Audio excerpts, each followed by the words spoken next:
Stay on with me, Aditya.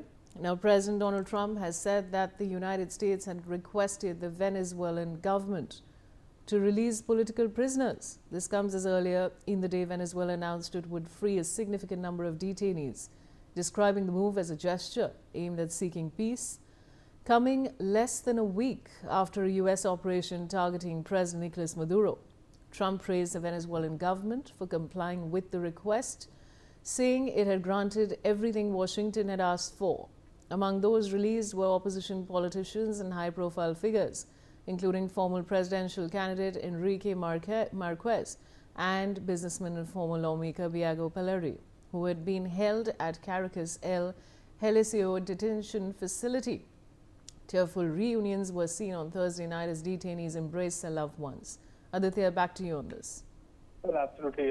Indeed, at this juncture, there is, a lot of political instability within the U.S. also, and definitely, if we see, this US-Venezuela standoff, definitely many significant developments are definitely take place because, the statements, if you see the statements that have been given by the acting president of Venezuela, Delcy Rodriguez, she has been portraying to the world that, Venezuela is not at war with any country, and definitely. But however, the point remains, the point or the fact remains that how Trump is dictating his terms to Venezuela now, that by saying that it appears that he's parallelly running the Venezuelan government as well. That he has been saying that Venezuela needs to sever its ties with Iran, Russia, and China, and also all the oil resources of Venezuela now belong to the U.S. So indeed, this sort of bullying is something which does not work as far as the larger context of the global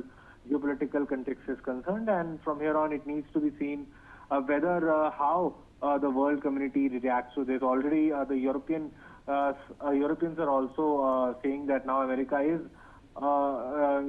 might also lose its very important European allies, considering the statements that is made on Greenland. So definitely, Vaishali, from here on, it needs to be seen how things unfold in this scenario. All right, Aditya, stay on with me. Now at a White House press briefing, U.S. Vice President J.D. Vance said he is chairing regular meetings to discuss next steps in Venezuela, aiming to ensure stability and that the country's new government follows U.S. guidance. He emphasized he will remain involved as long as President Trump directs him to do so. Vance also rejected claims that he was excluded from planning the Venezuela operation. His remarks come after U.S. strikes in Caracas over the weekend led to the capture of Venezuelan President Nicolas Maduro and his wife Cilia Flores, who were flown out of the country and are now facing trial in the U.S. This comes as Trump has said that Washington will oversee Venezuela until a safe and orderly transition takes place, noting the operation was aimed at bringing Maduro to justice and ensuring peace and liberty for the Venezuelan people. Aditya is back with me. Aditya, what can you tell us on this development? Well, as you mentioned, Vaishali, U.S. Vice President J.D. Vance is, continuously chairing meetings, to discuss the fate of Venezuela. This is a direct intervention in matters of another country. This is something unprecedented which has happened because nobody expected that, the sitting president of a country is, abducted in this manner.